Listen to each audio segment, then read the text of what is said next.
ಪ್ರಿಯ ಸಹೋದರ ಸಹೋದರರೇ, ಇವತ್ತಿನ ವಾಕ್ಯವನ್ನು ಹೇಳಲು ಕಾರಣವೇನೆಂದರೆ, ನಾವು ಯಾವಾಗಲೂ ಒಂದು ಕೆಲಸವನ್ನು ಮಾಡಿ ಸತತವಾಗಿ ಪ್ರಯತ್ನ ಮಾಡಿದರೂ ಕೂಡ ನಮಗೆ ಅದರಲ್ಲಿ ಜಯ ಸಿಗೋದಿಲ್ಲ. ಅವಾಗ ಏನು ಮಾಡಬೇಕಂತ ನಿರಾಶ್ರಿತರಾಗಿರ್ತೇವೆ. ಆ ನಿರಾಶ್ರಿತರಾದಂಥ ಸಮಯದಲ್ಲಿ ಇಲ್ಲಿ ದೇವರ ವಾಕ್ಯ ಏನು ಹೇಳ್ತದೆ ಅಂದರೆ, ಲೂಕನ ಬರೆದ ಸುವಾರ್ತೆ 5ನೇ ಅಧ್ಯಾಯ 1-11. ಯೇಸು ಆಶ್ಚರ್ಯ ರೀತಿಯಲ್ಲಿ ಮೀನುಗಳನ್ನು ದೊರಕಿಸಿಕೊಟ್ಟು ಪ್ರಥಮ ಶಿಷ್ಯರನ್ನು ಮಾಡಿಕೊಂಡಿದ್ದು. ದೇವರು ಯಾವ ರೀತಿ ಅವರಿಗೆ ಸಹಾಯ ಮಾಡಿದರು ಎನ್ನುವುದನ್ನು ಕುರಿತು ನಾನು ಹೇಳ್ತಾ ಇದ್ದೇನೆ. ಅದಕ್ಕಾಗಿ ನಿಮ್ಮಲ್ಲಿ ವಿನಂತಿಸಿಕೊಳ್ಳೋದೇನೆಂದರೆ, ಈ ವಾಕ್ಯದಲ್ಲಿ ನೀತಿ ಪಾಠ ಅಂದರೆ ನಾವು ಯಾವ ರೀತಿಯಲ್ಲಿ ಪ್ರಯತ್ನ ಪಡಬೇಕು ಅದನ್ನು ಹೇಳೋರಾಗಿದ್ದೇನೆ. ಪ್ರತಿಯೊಂದು ಕೆಲಸ, ನಾವು ಯಾವುದೇ ಕೆಲಸ ಮಾಡಬೇಕಾದರೂ, ಒಂದು ಕೆಲಸಕ್ಕೆ ಹೋಗಬೇಕಾದರೂ, ವಿದ್ಯಾಭ್ಯಾಸಕ್ಕೆ ಮಾಡಬೇಕಾದರೂ, ಟ್ರೈನಿಂಗ್ ಆಗಲಿ ಅಥವಾ ಮನೆ ಕಟ್ಟೋದಕ್ಕಾಗಿ ಯಾವುದೇ ಕೆಲಸ ಮಾಡಬೇಕಾದರೂ ನಾವು ಮೊದಲು ಏನು ಮಾಡಬೇಕು? ದೇವರನ್ನು ಪ್ರಾರ್ಥಿಸಬೇಕು. ಪ್ರಾರ್ಥಿಸಿ ಮುಂದೆ ಹೋಗುವಾಗ ದೇವರು ನಮಗೆ ತಪ್ಪದೇ ಜಯ ಕೊಡ್ತಾನೆ ಅನ್ನೋದ್ರ ಕುರಿತಾಗಿ ಈ ವಾಕ್ಯವನ್ನು ಹೇಳುತ್ತಲಾಗಿದೆ.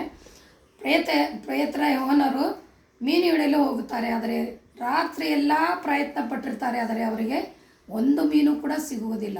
ಯಾಕಂದರೆ ಅವರು ದೇವರನ್ನು ಪ್ರಾರ್ಥಿಸಿ ಮುಂದೆ ಹೋಗೋದಿಲ್ಲ. ತಮ್ಮ ಇಚ್ಛೆ ಪ್ರಕಾರ ಮಾಡಿದಾಗ ಯಾವುದೇ ಕಾರ್ಯಗಳು ಜಯ ಆಗೋದಿಲ್ಲ. ಅದಕ್ಕಾಗಿ ನಾವೇನು ಮಾಡಬೇಕು? ದೇವರನ್ನು ಇವಾಗಿಟ್ಟುಕೊಳ್ಬೇಕಾದ್ರೆ ಈ ವಾಕ್ಯದೆಲ್ಲ ಹೇಳಿದಂತೆ ನಾವು ಮೊದಲು ಮೊಳಕಾಲಾಕಿ ದೇವರನ್ನು ಪ್ರಾರ್ಥಿಸಿ, ಅಪ್ಪ ಸ್ವಾಮಿ, ಈ ಕೆಲಸ ಮಾಡಲು ನಾನು ಹೋಗ್ತಾ ಇದ್ದೇನೆ, ಇದರಲ್ಲಿ ಜಯ ಕೊಡು ಎನ್ನುವ ಒಂದು ನಂಬಿಕೆ ವಿಶ್ವಾಸದಿಂದ ಪ್ರಾರ್ಥಿಸಿ ದೇವರನ್ನು ಕೇಳಿಕೊಂಡು ಮುಂದೆ ಹೋದಾಗ ಜಯ ಸಿಗ್ತದೆ. ಇಲ್ಲಿ ಕೂಡ ಏನಾಗ್ತದೆ ಅಂದರೆ, ಪೇತ್ರನು ಮೊದಲು ಪ್ರಾರ್ಥನೆ ಮಾಡದೆ ತನ್ನ ಇಷ್ಟದಂತೆ ಮಾಡಿದ್ದಕ್ಕಾಗಿ ಅವನಿಗೆ ರಾತ್ರಿಯೆಲ್ಲ ದುಡಿದರೂ ಅವನಿಗೆ ಒಂದು ಮೀನು ಸಿಗಲಿಲ್ಲ. ಆಗ ಯೇಸು ಕ್ರಿಸ್ತನು ಹೇಳ್ತಾರೆ, ಪೇತ್ರನೇ, ಯೋಹನನೇ, ಬಾ ಇಲ್ಲಿ ಮೀನು ಹಿಡಿಯೋಣ ಅಂತ ಅವರೆಲ್ಲರನ್ನು ಕರೆದಾಗ ಅವ್ರು ಬಂದು ಮೀನು ಹಿಡಿಯಲು ಪ್ರಯತ್ನ ಮಾಡ್ತಾರೆ. ಆವಾಗ ಇಲ್ಲಿ ಬಲಿ ಹಾಕುವಂಥ ಸ್ಥಳ ತೋರಿಸಿದಾಗ ಆ ಸ್ಥಳದಲ್ಲಿ ಬಲೆ ಹಾಕಿದ ಕೂಡಲೇ ಆಶ್ಚರ್ಯ ರೀತಿಯಲ್ಲಿ ಬಲೆಗಳನ್ನು ತುಂಬಿ ತಿಳ್ಕುವಂತೆ ಹರಿದು ಹೋಗುವಷ್ಟು ಮೀನುಗಳು ಅವರಿಗೆ ರಾಶಿ ರಾಶಿಯಾಗಿ ಸಿಗುತ್ತವೆ.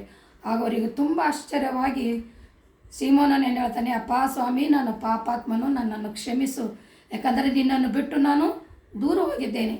ಅದಕ್ಕಾಗಿ ನನಗೆ ಇದು ತಿಳಿತು, ನನಗೂ ನಿಜವಾಗಿ ನಿನ್ನ ಮಗನಾಗಿ ನಿನ್ನ ಆಧಾರವಾಗಿ ಇಟ್ಟುಕೊಂಡೇ ನಡಿಬೇಕೆನ್ನುವುದನ್ನು ಆತನಿಗೆ ಅರ್ಥವಾಯಿತು. ಅದೇ ಪ್ರಕಾರ ನಾವು ಕೂಡ ದೇವರನ್ನು ಆಧಾರವಾಗಿ ಇಟ್ಟುಕೊಂಡೇ ಪ್ರಾರ್ಥನೆ ಮಾಡಿ ಸತ್ಯವೇದವನ್ನು ಓದಿ, ಅಪ್ಪ ಸ್ವಾಮಿ, ಈ ಕೆಲಸ ಮಾಡಲು ನಾನು ತಯಾರಾಗಿದ್ದೇನೆ, ಅದರಲ್ಲಿ ನಿನ್ನ ಕೃಪೆ ಇರಲಿ, ನಿನ್ನ ಸಹಾಯವಿಲ್ಲದೆ ನಾವೇನು ಮಾಡಲು ಸಾಧ್ಯವಿಲ್ಲ ಎನ್ನುವ ಒಂದು ದೃಢವಾದ ನಂಬಿಕೆ ನಮ್ಮಲ್ಲಿರಬೇಕು.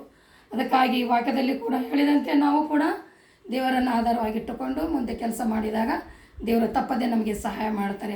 ಅದಕ್ಕಾಗಿ ದೇವರು ಏನು ಹೇಳ್ತಾರೆ ಸೀಮೋನನಿಗೆ ಅಂದರೆ, ಇಂದಿನಿಂದ ನೀನು ಮನುಷ್ಯರನ್ನು ಹಿಡಿಯೋನಾಗಿ ಮಾಡಿರುವೆನೋ, ಅಂದರೆ ಮನುಷ್ಯರಿಗೆ ಒಳ್ಳೆ ಪಾಠ ಕಲಿಸುವಂತನಾಗಿ ನೀನು ಇರುತ್ತಿ ಅಂತ ಆಶೀರ್ವಾದ ಕೊಡ್ತಾರೆ. ಅದೇ ರೀತಿಯಿಂದ ನಾವು ಕೂಡ ಯಾವಾಗಲೂ ದೇವರ ಮೇಲೆ ವಿಶ್ವಾಸ ನಂಬಿಕೆ ಇಟ್ಟು ಪ್ರಾರ್ಥಿಸಿ ಕೆಲಸಗಳನ್ನು ಮಾಡೋದಾದರೆ ಅದರಲ್ಲಿ ತಪ್ಪದೆ ಜಯ ಸಿಗ್ತದೆ ಅಂತ ಹೇಳ್ತೇನೆ. ಪ್ರಾರ್ಥನೆ ಮಾಡೋಣ. ಪ್ರೀತಿಯಲ್ಲಿ ಐಶ್ವರ್ಯವುಳ್ಳ ತಂದೆ, ಅಪ್ಪ ಯೇಸುವೆ, ನಿನ್ನ ನಾಮಕ್ಕೆ ಕೋಟಿ ಕೋಟಿ ಸ್ತೋತ್ರ. ಈ ದಿನದಲ್ಲಿ ಸ್ವಾಮಿ, ನಿನ್ನ ಮಗಳು ಈ ವಾಕ್ಯವನ್ನು ಹೇಳಬೇಕಾದರೆ ನಿನ್ನ ಚಿತ್ತವ ಕರ್ತನೆ, ನಾನು ಪ್ರಯತ್ನ ಮಾಡುತ್ತಿರುವಂಥ ಈ ಎಲ್ಲ ಕೆಲಸದಲ್ಲಿ ಜಯ ಕೊಟ್ಟು ನಡೆಸುತ್ತೀರಿ ಅನ್ನೋ ವಿಶ್ವಾಸ ನಂಬಿಕೆಯಿಂದಲೇ ಮಾಡ್ತಾ ಇದ್ದೇನೆ. ಅದನ್ನು ಜಯ ಕೊಟ್ಟು ನಡೆಸಿದ್ದಕ್ಕಾಗಿ ಸ್ತೋತ್ರ. ಯೇಸುವಿನ ನಿನ್ನ ನಾಮದಲ್ಲಿ ಬೇಡಿ ಹೊಂದಿದ್ದೇನೆ ಕರ್ತನೆ. ಆಮೇಲೆ